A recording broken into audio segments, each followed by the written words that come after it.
What if the secret to next-level AI image generation isn't making the model bigger, but making its training data obsessively precise? Welcome to our podcast, Artificial Intelligence, Papers and Concepts, curated by Dr. Satya Malik and narrated using AI-generated voices. We're really glad you could join us for today's deep dive. We're looking at a brand new technical report from the Metu and LongCat team, and well, it's all about their foundation model called LongCat Image. Yeah, and this report, it really challenges the current dogma of generative AI. I mean, we are looking at a bilingual model handling both Chinese and English, which is great on its own, but its footprint is the real headline here. Right, the size. Exactly. It's surprisingly compact, yet it is consistently beating massive industry giants across, like, almost every single benchmark. We're talking photorealism, rendering complex typography without those bizarre AI misspellings we're also used to, and even highly precise image editing. Okay, let's unpack this. Because to appreciate why LongCat Image is shaking things up, we really have to talk about its size compared to the competition. So the current industry standard for state-of-the-art image generation heavily leans on mixture of experts or MOE architectures, and these things are colossal. Like massive, right? Oh, yeah. We routinely see models crossing the 20 billion parameter mark. The operating premise for the last few years has essentially been that parameter count is the ultimate metric of capability. Like, bigger is inherently better. Right, it's the brute force approach. Like, if the hand looks weird, just throw a few more billion parameters and, a warehouse of GPUs at the problem until the model finally figures out how many fingers a human has. Yeah, that's exactly the mindset. But LongCat Image achieves its state-of-the-art results with a core diffusion model of only 6 billion parameters. Wow.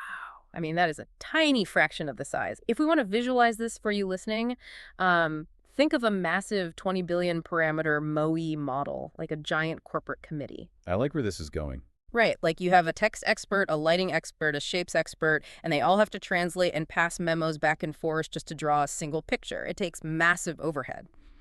But LongCat Image, at 6 billion parameters, is more like a highly trained, elite, six-person special ops team outperforming a disorganized army of 20. It's smaller, but vastly more efficient. That is a great analogy. Yeah. And the mechanics of how that special ops team operates come down to a hybrid MMDIT and single DIT structure, which is paired with the Qwen 2.5 VL text encoder. Okay, wait, before we get too deep into that, MMDIT and single DIT, just to make sure we're all on the same page. DIT stands for diffusion transformer, correct? It does, yes.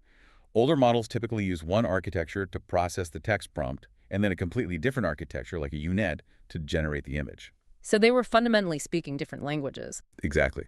By using multimodal and single-modal diffusion transformers together, LongCat puts both the text understanding and the pixel generation into the exact same mathematical space. It creates what they call a unified conditional space. So the text and the visual features process natively together.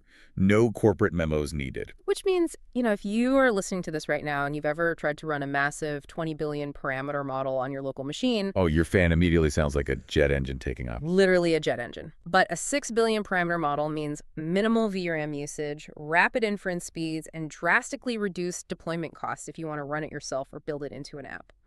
It makes powerful tech truly accessible. And speaking of making powerful tech accessible to everyone, this podcast is sponsored by BigVision.ai, a consulting and product development company that helps companies of all sizes build computer vision and AI solutions. You can reach them at contact@bigvision.ai.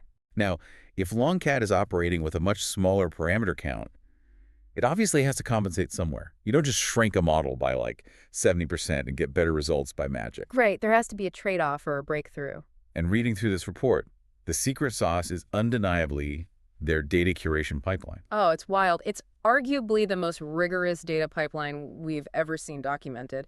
And there is a really fascinating paradox in the report. The LongCat team actually built a custom AIGC detector, meaning an AI-generated content detector. Right. And they built it specifically to hunt down and delete synthetic data from their training set. They aggressively threw data away, which goes against the usual, scrape the entire internet and feed it to the machine philosophy. Why go through all that trouble just to throw out data? What's fascinating here is the cascading effect of bad data. The researchers documented that even a tiny fraction of AI-generated images slipping into the training corpus completely disrupts the optimization process. Really? Just a tiny fraction? Yeah.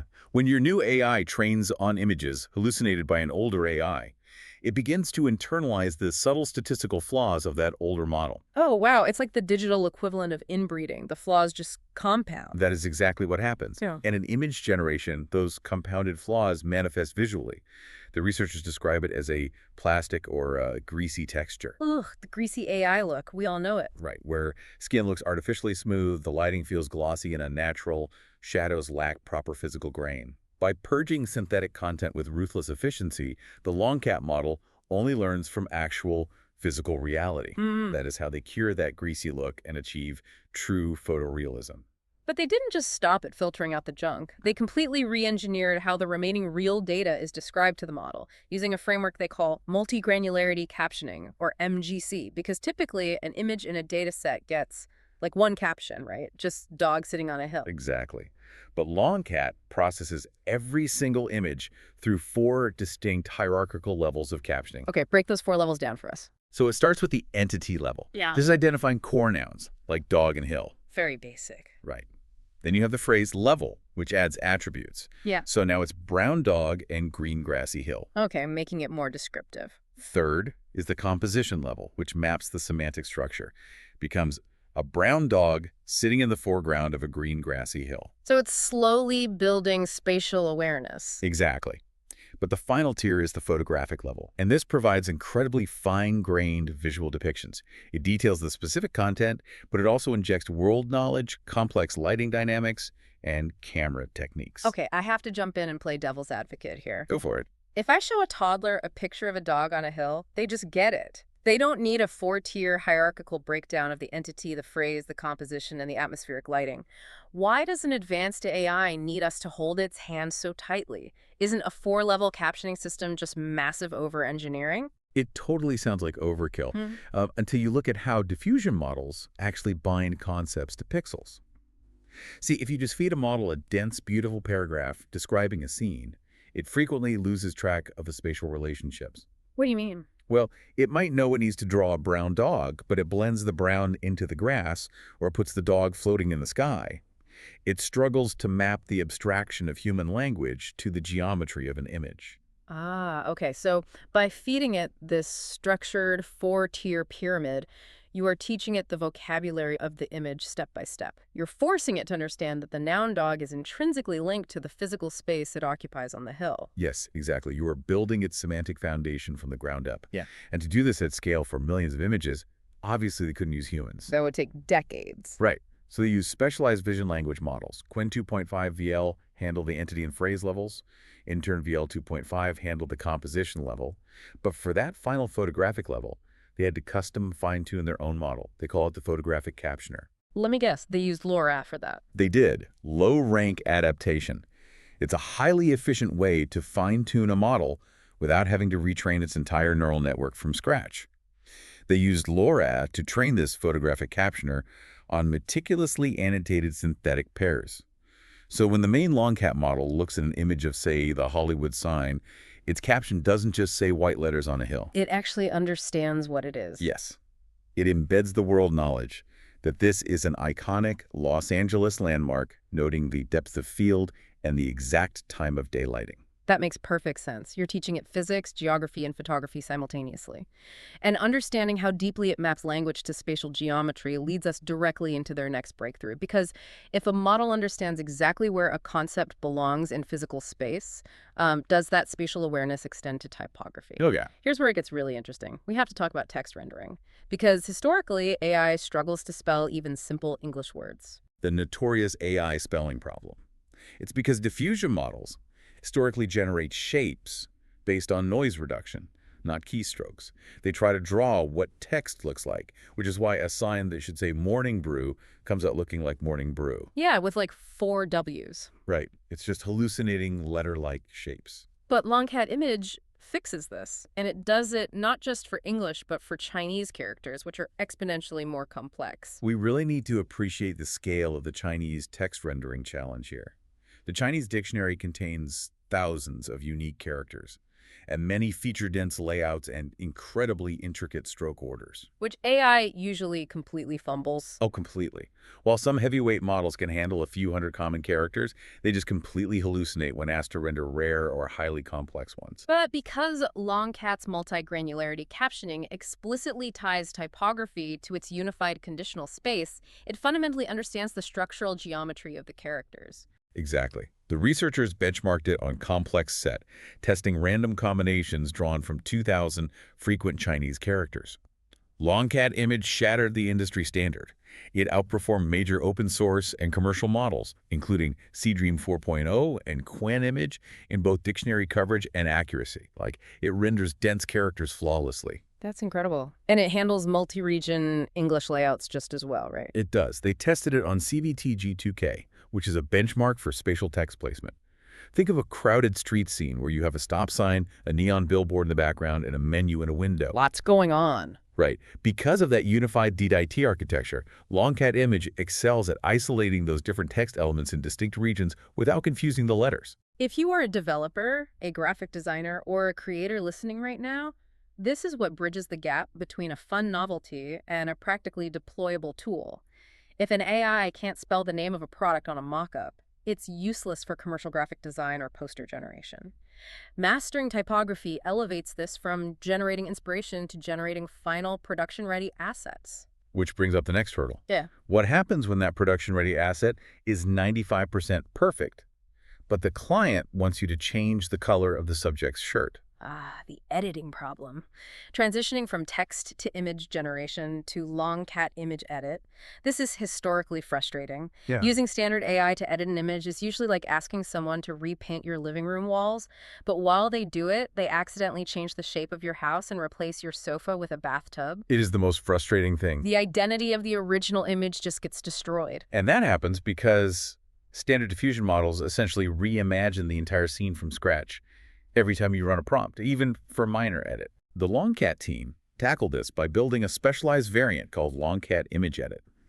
And to solve that changing the shape of the house problem, they made crucial modifications to the VAE features and the 3D ROPE embeddings. Okay, let's translate that for the listener. A VAE, a variational autoencoder, is basically the compression algorithm, right? Yeah. It's how the model zips up the raw pixels into a mathematical format it can actually process. Correct. And ROPE embeddings, rotary position embeddings, act as a 3D spatial scaffold.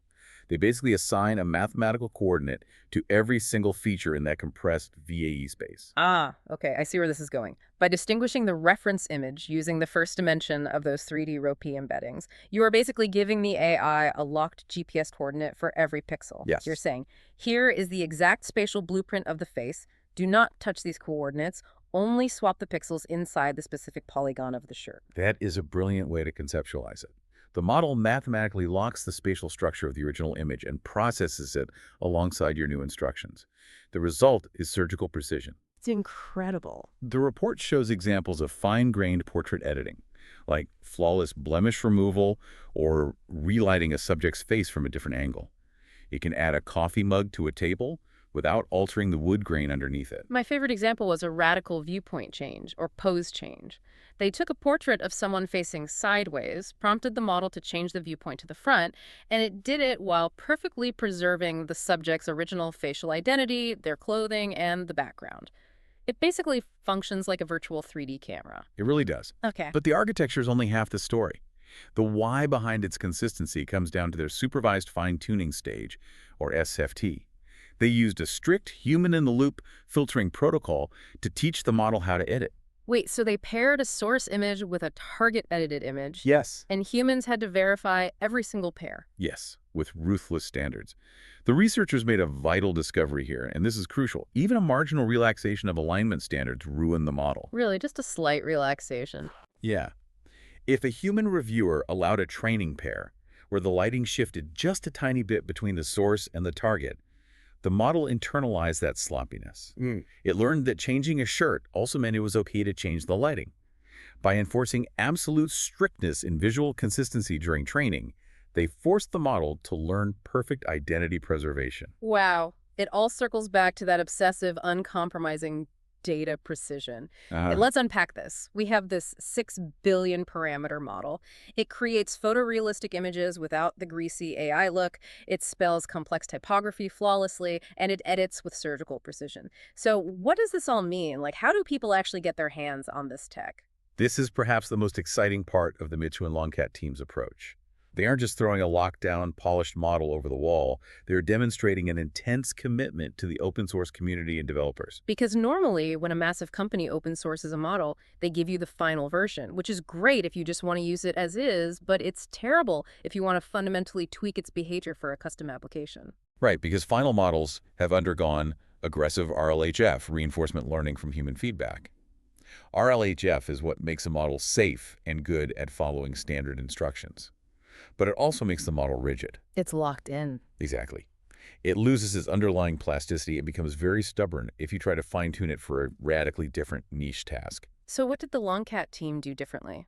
They are releasing intermediate developer version checkpoints.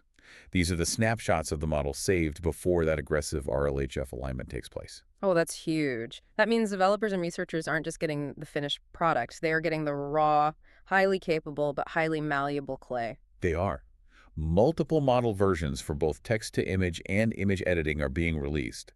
But beyond the models themselves, they're open sourcing the entire tool chain of the training procedure, like the complete code base, from pre-training all the way through reinforcement learning. They are handing over the blueprints, the factory, and the raw materials. If you want to peek under the hood and reverse engineer their success to fine-tune a model for your own hyper-specific use case, the barrier to entry has completely vanished. It really accelerates the entire field. When you pair this unprecedented level of open source access with the fact that the core model is only 6 billion parameters, it democratizes high-end AI research.